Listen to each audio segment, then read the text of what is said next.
Dinas Kependudukan dan Pencatatan Sipil Kota Lubuk Linggau mengabarkan kepada seluruh masyarakat Kota Lubuk Linggau bahwa kantor Disdukcapil ini sudah pindah lokasi, yang awalnya berlokasi di Jalan Soekarno-Hatta nomor 99 Kelurahan Petanang Ilir, Kecamatan Lubuk Linggau Utara 1.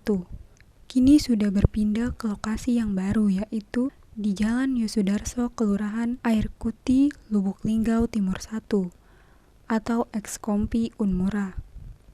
Terhitung pada tanggal 13 Januari 2025. Kini masyarakat Kota Lubuk Linggau sekarang tidak perlu khawatir jika ingin mengurus berkas seperti KTP, kartu keluarga, dan sebagainya. Bisa langsung datang ke lokasi yang baru.